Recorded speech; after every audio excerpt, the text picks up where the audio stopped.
ഇന്നലെ സെമി ഫൈനലിന് മുൻപ് ആദ്യത്തെ വെയിനിങ്ങിൽ അവരുടെ വെയിറ്റ് 49.9 കിലോ 900 ഗ്രാം ആയിരുന്നുവെങ്കിൽ അതേ ദിവസം മത്സരത്തിന് ശേഷം അത് 52 കിലോ 700 ഗ്രാമായി മാറി. അത് തിരിച്ചറിഞ്ഞത് മുതൽ വെള്ളം പോലും കുടിച്ചിട്ടില്ല, വർക്കൗട്ട് ആരംഭിച്ചു. ഇതാണ് വ്യക്തമാക്കപ്പെടുന്ന വിശദീകരിക്കപ്പെടുന്ന ഒരു കാര്യം. അങ്ങനെ മണിക്കൂറുകൾക്കകം 49.9 നിന്ന് 52.7 ആയിട്ട് വെയിറ്റ് കൂടുക എന്നുള്ളത് സാധാരണ നിലയിൽ സംഭവിക്കുന്ന സ്വാഭാവികമായി നടക്കുന്ന കാര്യമാണോ? അതെ, റെസ്ലിങ്ങിനെ സംബന്ധിച്ച് നോക്കുമ്പോൾ വെയിറ്റ് കാറ്റഗറി അനുസരിച്ചുള്ള മത്സരങ്ങളാണ്. അപ്പം വിനീഷിൻ്റെ ആക്ച്വൽ ബോഡി വെയിറ്റ് എന്ന് പറയുന്നത് 55 kg മുകളിലുണ്ട്. അപ്പോൾ ആക്ച്വൽ ബോഡി വെയിറ്റ് എന്ന് പറയുന്നത് ഒളിമ്പിക് വെയിറ്റ് എന്ന് വെച്ചാൽ 50, 53, അത് കഴിഞ്ഞ് പിന്നെ 57 ആണ്. അപ്പോൾ ഓപ്ഷൻ 53 നമുക്ക് ഓൾറെഡി ഇന്ത്യയിൽ നിന്ന് അന്തിം പങ്കൽ ക്വാളിഫൈ ചെയ്തിട്ടുണ്ട്. അപ്പം വിനീഷിൻ്റെ മുമ്പ് 2 ഓപ്ഷനേ ഉള്ളൂ, ഐദർ 57 പോവുക അല്ലെങ്കിൽ വെയിറ്റ് കുറച്ച് 50 വരിക. അപ്പോൾ വിനീഷ് ചൂസ് ചെയ്തത് വെയിറ്റ് കുറച്ച് 50 വരാൻ വേണ്ടിയിട്ടാണ്. അങ്ങനെ അപ്പോൾ 55 കിലോയിലുള്ള ഒരാൾ വെയിറ്റ് കുറച്ച് ഒരു 2-3 കിലോ നമുക്ക് കുറയ്ക്കുന്നതുകൊണ്ട് വലിയ പ്രോബ്ലം ഉണ്ടാകത്തില്ല. അപ്പം കുറയ്ക്കുന്ന ഒരു 5 kg കുറച്ചിട്ടാണ് വരുന്നത്. അപ്പം വിനീഷിൻ്റെ ബോഡി നിങ്ങൾക്ക് നോക്കിയാൽ അറിയാം, ഫാറ്റ് ഇല്ല ബോഡിയിൽ. അപ്പം ഉള്ളതെന്ന് വെച്ചാൽ വാട്ടർ കണ്ടൻ്റ് ആണ്. അപ്പോൾ വാട്ടർ കണ്ടൻറ്റ് കുറയ്ക്കുമ്പോൾ കുറച്ച് വെയിറ്റ് എത്ര നമ്മൾ കുറച്ചാലും ഇപ്പോൾ 50 ആക്കി കഴിഞ്ഞാൽ വാട്ടർ കണ്ടൻറ്റ് മാറുമ്പോൾ ഓട്ടോമാറ്റിക്കലി നമ്മൾ വാട്ടർ കയറുമ്പോൾ 2 കിലോ ഈസി ആയിട്ട് അത് കയറി വരും. അത് നോർമലാണ്. റെസ്ലെസ്സിനെ സംബന്ധിച്ച് നോക്കുമ്പോൾ അത് നോർമലാണ്. നമ്മുടെ ആക്ച്വൽ ബോഡി വെയിറ്റ് ഒരു 4 മണിക്കൂർ കഴിയുമ്പോൾ നമ്മുടെ ബോഡി വെയിറ്റ് കയറി വരും. അപ്പം വിനീഷിനെ സംബന്ധിച്ച് നോക്കുമ്പോൾ ഒരു 53 ഉണ്ടായി കാണണം ആക്ച്വൽ ബോഡി വെയിറ്റ് ആ സമയത്ത്. വെയിറ്റ് എന്ന് വെച്ചാൽ ഒരു മാസത്തോളം കൺട്രോൾ ചെയ്ത് വരികയാണ്. പക്ഷേ ലാസ്റ്റ് വന്നിട്ട് നമ്മുടെ മസിൽ വെയിറ്റും ബോൺ വെയിറ്റും അങ്ങനെ നിൽക്കും. അപ്പം നമ്മുടെ ബോഡിയിലെ വാട്ടർ മാത്രമാണ് അന്ന് ലാസ്റ്റ് ഒരു ദിവസം, അത് കംപ്ലീറ്റ് നമ്മൾ സ്റ്റാർവ് ചെയ്യും. അന്നത്തെ ദിവസം ഒന്നും കഴിക്കത്തില്ല. അപ്പം സ്റ്റൊമക്ക് എംപ്റ്റി ആയിരിക്കും. പിന്നെ വാട്ടർ കട്ട് ചെയ്യുക എന്നുള്ളതാണ്. വാട്ടർ കട്ട് ചെയ്യുക എന്നുള്ളത് നമ്മൾ ചെയ്യുന്നത് പിന്നെ ഐദർ ഓടി നമ്മൾ വേർത്ത് കളയും, അല്ലെങ്കിൽ നമ്മുടെ സോണ ചെയ്ത് പോകും. പിന്നെ എക്സസൈസും ചെയ്തിട്ടാണ്, കൂടുതൽ എറോബിക്സ് ആക്ടിവിറ്റീസ് ചെയ്തിട്ടാണ് നമ്മൾ വെയിറ്റ് കുറയുന്നത്. അപ്പോൾ അങ്ങനെ വെയിറ്റ് കുറച്ച് 2 കിലോളം കുറച്ച് കഴിഞ്ഞു. കുറച്ച് അന്ന് 49.9 ആയിരുന്നു അന്നത്തെ വെയിറ്റ്. പക്ഷേ അടുത്ത മത്സരം നമ്മൾ പ്രതീക്ഷിക്കാതെ തന്നെ ആദ്യത്തെ ഒരു ബൗട്ട് വേൾഡ് ചാമ്പ്യനെ തോൽപ്പിച്ച് ഫസ്റ്റ് ബൗട്ട് വന്നു. പിന്നെ വരുന്ന 2 ബൗട്ടും വളരെ അതുപോലെ തന്നെ ടഫായിട്ടുള്ള 2 ബൗട്ടായിരുന്നു. അപ്പോൾ ഈ ഒരു 2 മണിക്കൂർ കഴിയുമ്പോൾ തന്നെ നമ്മളെ ബോഡി വെയിറ്റ് എങ്ങനെയായാലും 2 കിലോ കൂടും. പിന്നെ ഓരോ ബൗട്ട് കഴിയുന്നതും അടുത്ത ബൗട്ട് ജയിക്കാനുള്ള ഒരു വൈകാരികതയായിരുന്നു ആ സമയത്ത്. അതായത് ഒരു വേൾഡ് ചാമ്പ്യനെ തോൽപ്പിച്ച ഒരു മാനസിക സ്ഥിതി വന്നപ്പോൾ എല്ലാവരും ഹൈലി മോട്ടിവേറ്റഡ് ആയി. നാച്ചുറലി സ്ട്രെങ്ത് കുറച്ച് നമ്മൾ സപ്ലിമെൻസും സ്ട്രെങ്ത് കിട്ടാനുള്ള പല ഫുഡുകളും ആ സമയത്ത് കഴിക്കേണ്ടി വരും, സ്ട്രെങ്തും എനർജി കിട്ടേണ്ട ഫുഡ്. അപ്പോൾ സ്റ്റാർവ് ചെയ്തിരിക്കുകയാണ്. അപ്പോൾ ആ സ്റ്റാർവ് ചെയ്യുമ്പോൾ ഡെഫിനറ്റ്ലി ഒരു 53 കിലോ ഡെഫിനറ്റായിട്ടും കയറി വരും.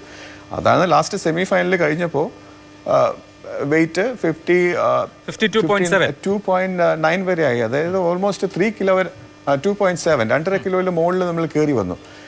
പിന്നെ അപ്പോൾ വിനീഷിൻ്റെ മനസ്സിനകത്തുള്ളതെന്ന് വെച്ചാൽ അന്ന് ഒരു രാത്രി കൊണ്ട് കുറയ്ക്കാമെന്നുള്ളതാണ്. പക്ഷേ നമുക്കറിയാം 3 ടൈറ്റ് ബൗട്ട്, റെസ്ലിംഗ് എന്ന് പറഞ്ഞാൽ ഒരു ബൗട്ട് ചെയ്യുന്നത് നമുക്ക് ശരിക്കും ഒരു 45 മിനിറ്റുള്ള ഒരു ഗെയിം കളിക്കുന്നതിനെക്കാട്ടിയും ടഫാണ്.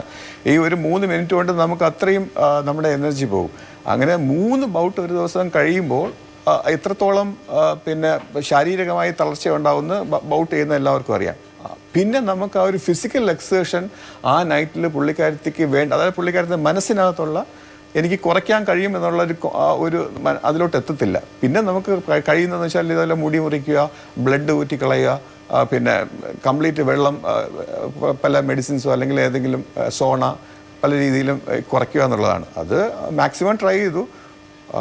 ഇതൊരു ദുരന്തമായി പോയി. ലാസ്റ്റ് നമുക്കൊരു സെക്കൻഡ് ഡേയിലെ വെയിങ് എന്ന് വെച്ചാൽ നമുക്കറിയാം, ഫസ്റ്റ് ഡേയിലെ വെയിങ് എന്ന് വെച്ചാൽ 30 മിനിറ്റ് സമയം കിട്ടും നമുക്ക് വെയിങ് എടുക്കാൻ.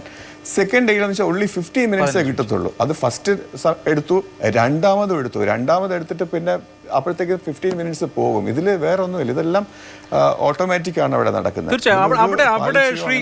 അവിടെ ശ്രീ ഗിരിധർ, ഞാനൊന്ന് ചോദിച്ചോട്ടെ, ഇവിടെ ഇപ്പോൾ നോക്കൂ, ഒരു ചാമ്പ്യൻ അത്ലറ്റാണ് അവര്. ഇന്നലെ ആദ്യത്തെ ബൗട്ട് വിജയിച്ച ഒരു രീതിയുണ്ട്. ആർക്കും തോൽപ്പിക്കാൻ കഴിയില്ല എന്ന് വിചാരിച്ച സുസാക്കി എന്ന് പറയുന്ന താരത്തെ തോൽപ്പിച്ച് അവർ ഇന്ന് ഫൈനലിലേക്ക് എത്തുമ്പോൾ ഇന്ത്യ ഒരു സ്വർണ്ണ മെഡൽ നേടും.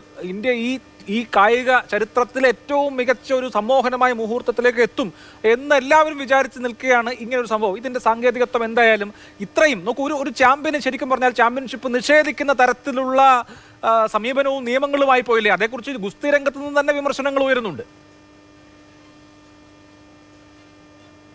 അത് തീർച്ചയായും. പക്ഷേ നമ്മുടെ ഇത് റെസ്ലിംഗ് എന്ന് പറയുന്നത് ഒരു വെയിറ്റ് കാറ്റഗറിയിൽ വരുന്നതാണ്. അപ്പോൾ 50 kg വരുമ്പോൾ തന്നെ അത് നമുക്കത് 50 kg മെയിൻറ്റെയിൻ ചെയ്യേണ്ടത് വിനീഷിൻ്റെ കടമയാണ്. വിനീഷിൻ്റെ ആണെങ്കിലും കോച്ചസിൻ്റെ ആണെങ്കിലും. അപ്പോൾ അത് കഴിയാതെ വന്നത് പുറത്താക്കിയതല്ല, അത് പുറത്തായി പോകുന്നതാണ്. അപ്പോൾ അങ്ങനെ ചെയ്തില്ലെങ്കിൽ ആ റൂള് പ്രകാരം പുറത്തായി പോകും. അത് ആരെക്കൊണ്ടും അത് ഒന്നും ചെയ്യാൻ പറ്റില്ല. നമ്മുടെ റൂൾ അങ്ങനെയാണെന്ന് പറയുന്നത്.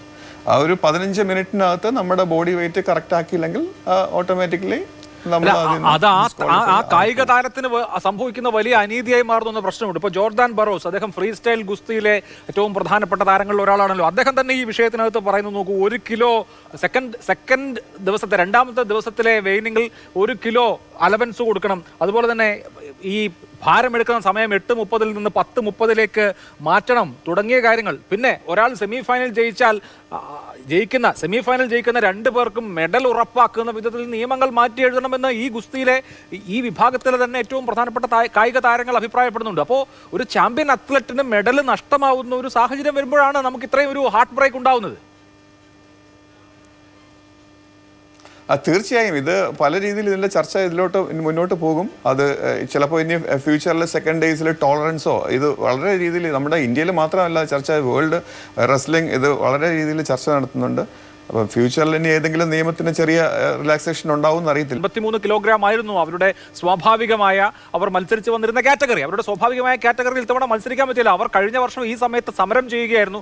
അവർക്ക് ടൂർണമെന്റുകൾ നഷ്ടപ്പെട്ടു, അവർക്ക് സെഷനുകൾ നഷ്ടപ്പെട്ടു. അമിത് പങ്കൽ ആ കാറ്റഗറിയിലേക്ക് യോഗ്യത നേടുന്ന അവസരം വന്നു. അവർക്ക് ഒളിമ്പിക്സിന് പോകാൻ കഴിയാത്ത സാഹചര്യം വന്നു. ഒടുവിൽ ഏഷ്യൻ ചാമ്പ്യൻഷിപ്പിൽ അവർ മത്സരിച്ച് പിന്നീട് ഈ കാറ്റഗറിയിലേക്ക് വരികയാണ്.